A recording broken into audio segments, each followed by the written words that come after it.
There was an Irish legend about a land in the ocean that they could see, that there was fire and they could see people running through the fire, and it was off into the ocean. And this land, what they called High Brazil, this was way before they discovered Brazil. It was just coincidence that they had that name. And the sailors had a view, and this is a legend that goes sort of between Ireland and Portugal, and of a woman who is running through fire.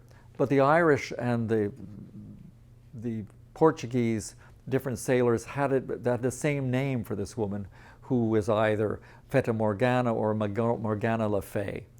And so that the Irish in the legend felt that they could see, or believed that they could see, people running back and forth through the flames. And they thought this was a magical land. So she became Fata Morgana, and she became a woman of fire. And I thought, well, the woman of fire should be like lava. She would be this creature of the volcano, goddess of the volcano. So that's who she became. She became Fata Morgana. This painting started as a drawing that I really liked, and I gave myself, every time I do a drawing, I try to give myself a challenge in some way. And what I did with this one, I decided I was going to draw without taking my pencil off the paper. So I was going to keep it in contact with the paper and just go, and I think it was a 5-minute drawing. So I just kept moving the pencil around the paper until I had covered the whole model. And then I took the flat side of a piece of graphite and I put in the shadows.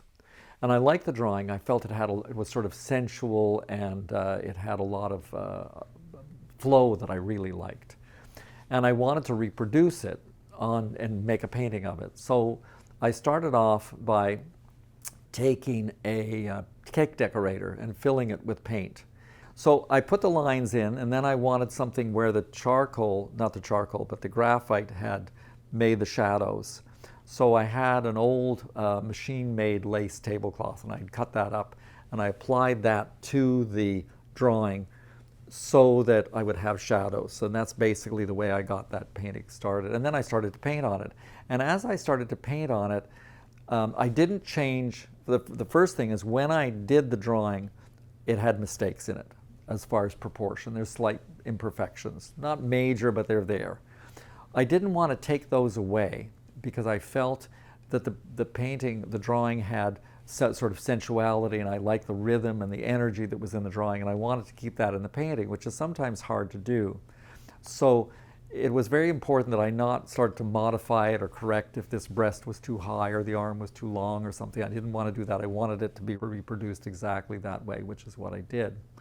So anyway, after I got it on the canvas, I started to look at it, and it looked like it was kind of organic, and I felt it looked a little like pumice stone with the lace and stuff. And I started thinking of volcanic, and it sort of then took a life of its own, and it became this volcanic creature.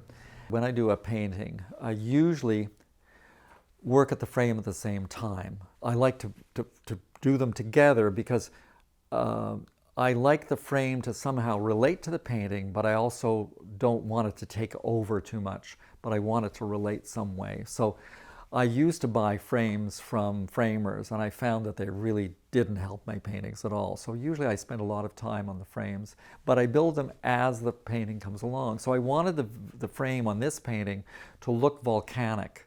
So I used glitter and put glitter in the depression, sort of like the way you see the volcanoes in Hawaii.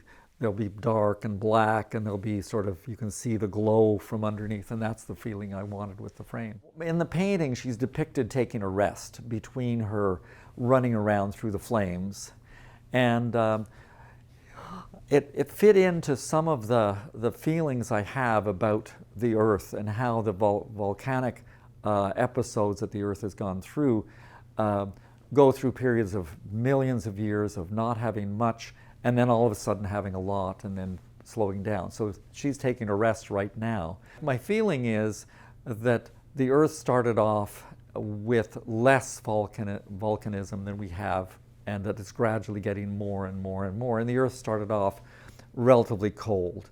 Now, not when it was necessarily created with the Big Bang, but that the pressures and temperatures were quite different, so that substances could form differently than we see them today with the pressures and temperatures we have on Earth.